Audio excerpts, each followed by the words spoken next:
now, I'd like to talk about agroecology and the importance of local food solutions. The importance of local food solutions, the awareness of local food solutions. And what I mean by this is something very concrete. There's a general notion of, yes, we'd like to buy local, we'd like to have short food supply chains, we'd like to do community-supported agriculture. These are all good general principles. But I'm talking about in a government program, in a food security program. And I want to start with the best known and most successful, which is the program in Brazil called Fome Zero, Zero Hunger, where a crucial part of that system, which has been mentioned by Pablo in his early talk today and in the discussions in the plenary session, that the government food programs such as the school meal program, which feeds tens of millions of children, the program for state hospitals, buying food to serve the people who are in the hospital, in some cases the food for the military, for again you have to buy to feed the soldiers.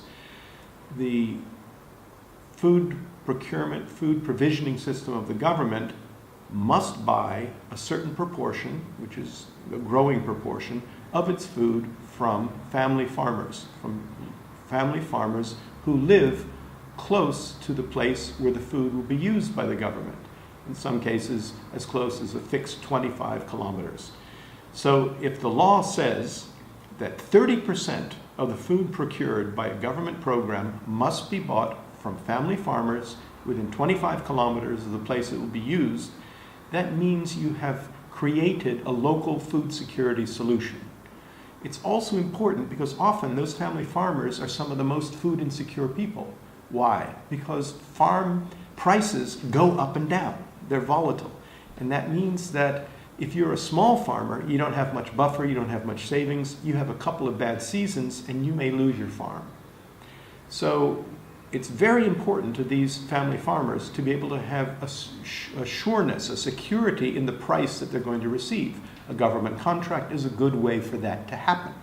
So that if we look at a food security solution that begins by saying we must provide food to kids in school, because why? Because then the kids who might not otherwise come to school will come to school because they know they get a meal, or to the patients in a hospital, or to people working in the government or in the military.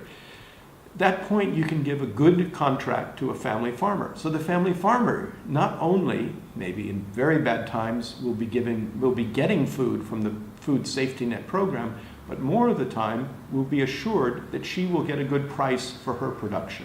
And if she gets a good price for her production, then she knows she'll have enough money and she can begin to make some investments in her kids, maybe getting them into school more often or making sure they get better health care. So the question then becomes, you've got local food produced, you got local food supplied, and if it's local food, for example, in a school feeding program, that means you can have a local menu. You can grow locally appropriate foods and even have fresh foods, fruits or vegetables, in that school meal. And if you do that, then the kids will like the meal more. And again, they'll be more likely to stay in school. So that you have a lot of advantages in this system. The question then becomes, if the government has to depend on family farmers to supply the food for its government provisioning to other parts of the population, to other people in the community, how are we going to support those farmers to ensure that they will produce that food? So that even if you get an extreme weather event, a storm, or if you get a drought, or other kinds of problems, a natural answer to this is agroecological approaches. In agroecological approaches, farming gets better the more local it is, because you will understand the local ecosystem. You'll know that the north side of a slope of a hill, the north slope of a hill, has a different kind of production history than the south side of the same hill. You'll know that water and soil will mix in a certain, call it 25, 30 hectares, differently from the neighboring 25, 30 hectares. This local experience, local knowledge is completely embedded in agroecological approaches. It's a very big contrast to large-scale industrial style farming, where you try to eliminate all variation, not look at the changes over a micro scale, and instead kind of reduce all the fields to being similar.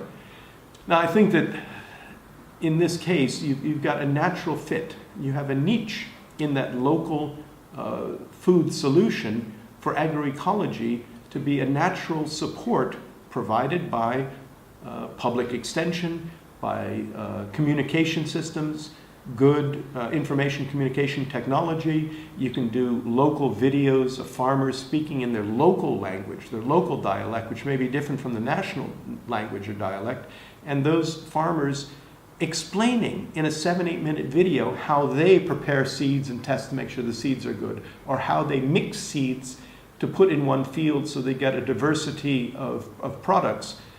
Those kinds of innovations and local adaptations farmers make are interesting for other farmers. You take that video, you can take it anywhere within about 30, 40 kilometers and show it to other farmers, not just for entertainment and not just to make them imitate, but to start a discussion. And so again, you're able to self-perpetuate this local food solution with agroecology using different kinds of approaches. There's an example in India called Digital Green, which is quite exciting, which does exactly that.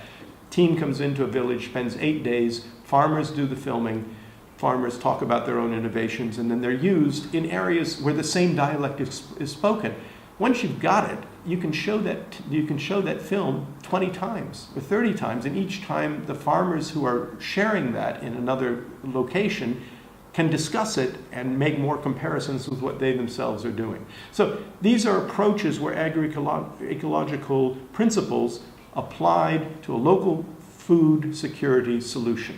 And it's one that intersects with big-scale programs like the Fome Zero program in Brazil, like the public distribution system in India, where we're just beginning to experiment with this, and where 10 days ago, the Prime Minister of India and the Director General of FAO agreed to cooperate in sharing the Brazilian experience in India's system to find out how it can be adapted.